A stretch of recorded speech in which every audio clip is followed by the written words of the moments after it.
Hey everybody, it's the Board Game Blogger. Today I'm here to review Kingdom of Solomon. Now this is a very fun worker placement game with a unique theme. It's set in sort of ancient Israel around the time of Solomon. And what I really like about this game is most worker placement games are really multiplayer solitaire. This isn't. This has much more player interaction. There's ways to directly affect the opposing player. And what's really neat about this is there's a fun, almost brinkmanship mechanic where there's some very powerful actions, but you have to use all your remaining workers to get those actions. So it adds a lot of tension to the game in, am I going to go there when I have 3 workers left? And if I don't, is the opposing player going to go there? And it's really neat, almost poker-like tension of reading the other player and deciding if they're going to go for these super powerful actions that use all of your remaining workers. So that's a really neat tension. The theme is good, it's unique, it's not another, medieval trading game or some other, redundant theme. This is a unique theme, very, very fun worker placement. Worker placement generally is my least favorite genre of games, but this one's excellent because there's ways to directly affect other people, and this brinkmanship mechanic, which I haven't seen in many other games, but works really well here. Components wise, I think the board is a little small. This is the size of the board. It works, but it's a little smaller than most boards. I think it would have been better if it was just slightly bigger. The cards are good.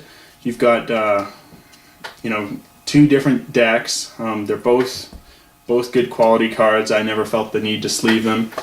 There's no player aids, which isn't helpful. I just don't understand why some companies think, hey, let's not put a player aid in. It must be that they just play the game so much that they know it intuitively. But I think, especially when you're trying to deal in a new player who hasn't played the game before, player aids are just immensely helpful. This rule book, unfortunately, is not well written. It's one of the worst rule books I've read. Usually Euro-style rule books aren't written very well. Some better than others, but this is really one of the worst I've written. It's not well laid out, slightly confusing, and it's just, this is an English language game. And I think this is the worst English language rulebook I've read. That wasn't translated, and things get lost in the translation. You can get through it, but it was just not clear, not well laid out, and you're kind of flipping constantly through it. So not very good marks at all. But that is the worst aspect of the game. The actual gameplay, I think, is very fun. It's an excellent worker placement game, and I think if you're at all interested in the worker placement genre, you need to take a look at this game.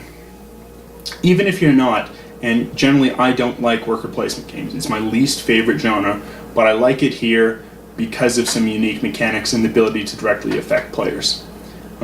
Excellent game. But let's take a look at how it plays. So here's the board on setup. As we see here, there are 4 building cards laid out. This game's 2 to 4 players. Even with 2 players, you still lay out all 4 building cards. You're only going to be able to, in the building phase, build one of these a turn. If we zoom in here on this farmer, we have the cost required in resource cubes to build it. Once you have it, if you take the action, it will provide you 3 green resource, which is food, and then you've got the victory points that will be given to you if you construct it. You then have sort of a map of Israel. You have some spaces here with these blank white spaces. That would be where you would put your building once you actually build a card. So if you build this refiner, you then also place a spot on the board. And then in the future rounds, only you can go to that action. There's an exception for the player who is the High Priest, which is a very powerful position to have. You then have some other actions over here that you can send your workers to. and they'll have different actions. For instance, the thief will let you steal 1 resource from an opponent. Minister will give you 5 victory points. And then there's the very powerful actions here. Here is the Ark and the Altar. The Ark, if you go there, you will get 3 fortune cards, which can be very powerful. These are the fortune cards. For instance, we have Rebel Reveal a Spy. You get to receive 3 victory points. And here the Altar will adjust turn order, and you get 3 times victory points of your current turn order. So if you're in 4th, you're getting 4 victory points. We then have Tribute over here, which lets you collect one resource of each type. So those are the very powerful actions, and that's sort of that brinkmanship mechanic I was telling you about. So you have to put all your remaining workers. So if I've only placed 2 workers and I have 3 left, and I really want to be first next time, I've got to throw in all 3 of my workers to take that action. And it's just really neat. Because they're so powerful, they will be taken sometime each turn. It's just, when are they taken? And the resulting tension in reading the other players and trying to know when is the proper time to take these very powerful actions. Can I squeeze out another worker somewhere else?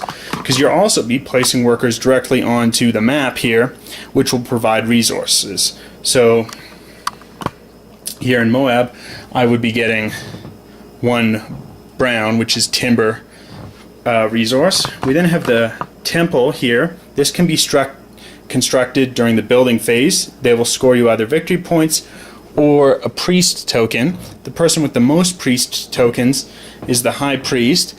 That lets them once per turn place on somebody else's building and collect the resources from there. Additionally, at the end of the game, it's worth 20 victory points. You then have a market phase where you can be selling resources for victory points or buying resources for victory points. This is done in reverse turn order. It's the only thing that's done out of the regular turn order is the selling to the market and purchasing. At the beginning of the game, nothing starts there. So this is sort of how it starts set up. If we want, I will sort of just demonstrate a sample turn. This is a 4-player game, so everyone has 5 workers. If you're doing a 2-player game or a 3-player game, however, there's an additional worker. There's 6 workers. The game will end once someone has built all 5 of their buildings that they have on the board, or once all 11 spaces are built here. In a 2-player game, the game obviously can only end when someone has built all 5. However, in a 4-player game, it usually ends when all the buildings are constructed at the end of the turn there. So let's just do a sample turn. We start here. Red's going first. They want to get the rare gold. There's only 1 space on the board that will provide that.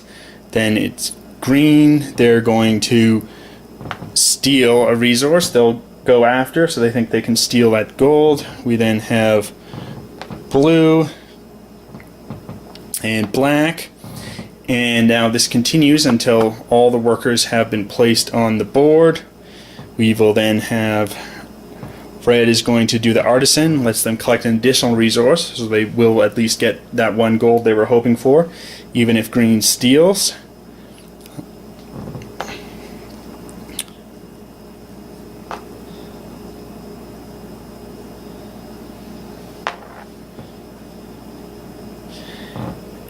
And red's going to go here.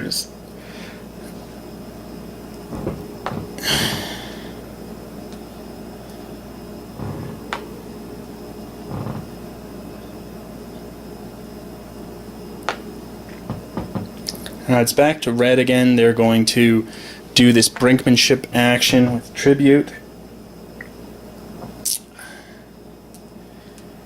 The green player thinks, no, I don't really need to get one of these other special actions where I'll get some more resources. Blue wants those fortune cards.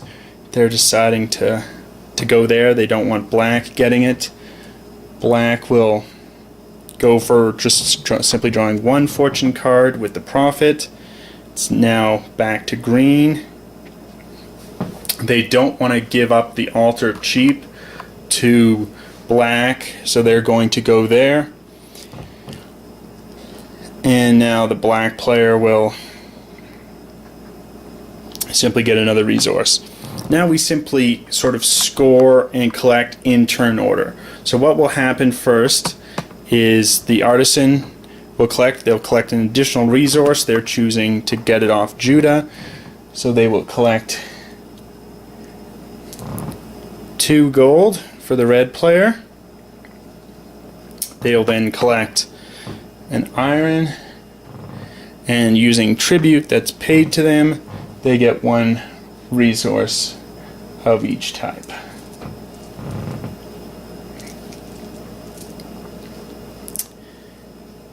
Now green resolves. They get to use the thief. They'll steal a gold from red. They will adjust the turn order. So they now move into first, and they get 3 times the position they were. They were currently in second, so they're going to score 6 victory points. That's marked down here. They will then collect stone, 2 food, and a further 2 food.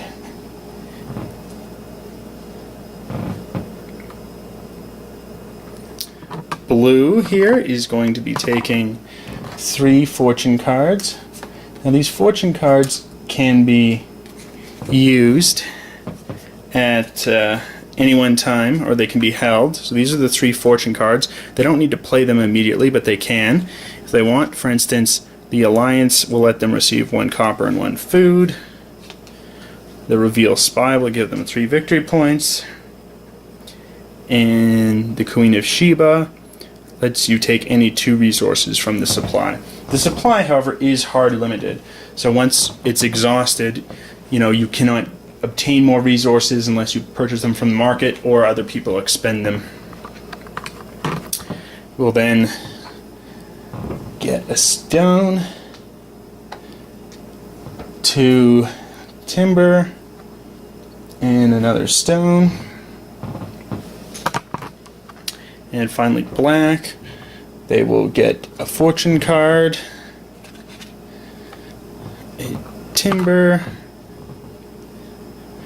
a food and another timber, and an iron.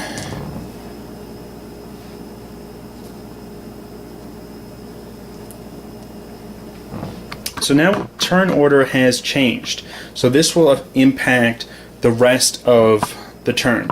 So now black can choose to sell to the market.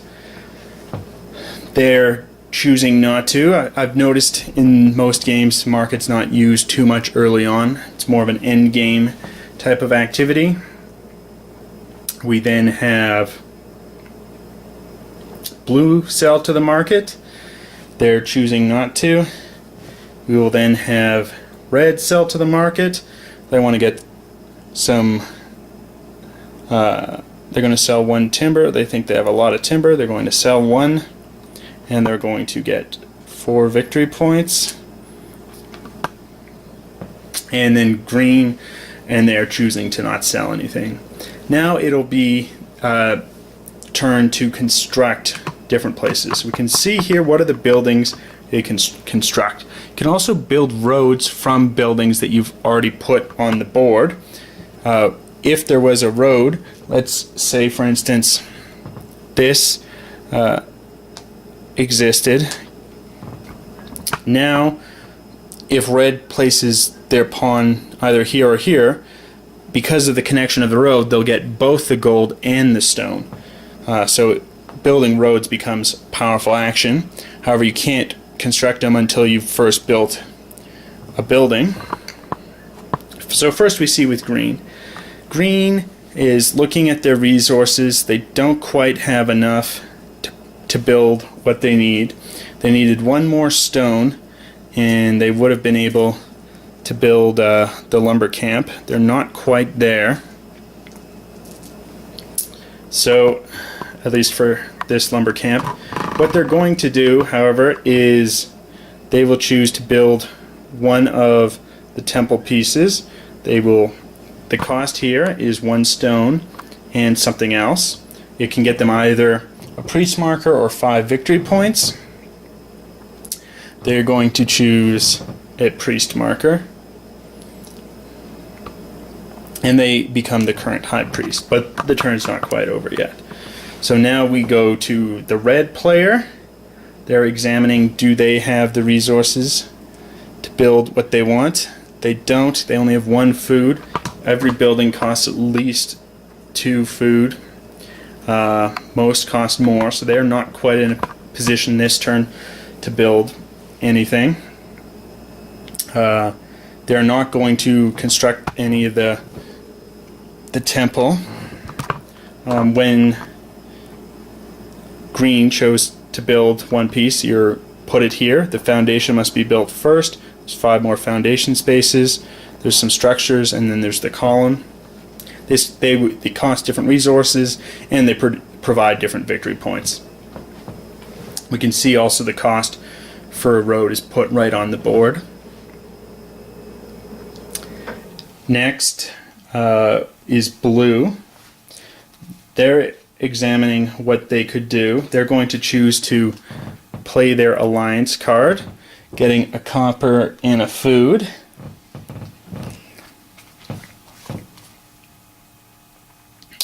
And they're then going to play the Queen of Sheba to take any 2 resources that they want, and they're going to use that to get a gold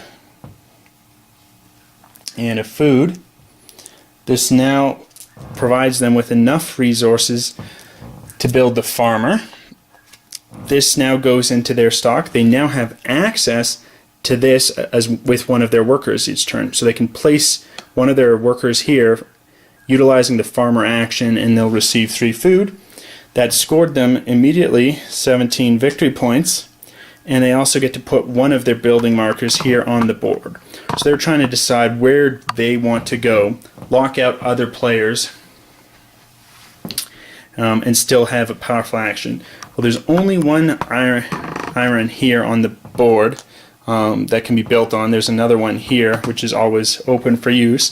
So they're going to place there. They think that's a powerful action, a powerful spot. It's now black player's turn. They're going to decide to also build a foundation. There you will get a priest marker instead of victory points, and another foundation spot is put on the temple. However, the green player will remain the high priest, because if there's a tie, it's the person who was currently high priest remains, and both players have 1 priest marker.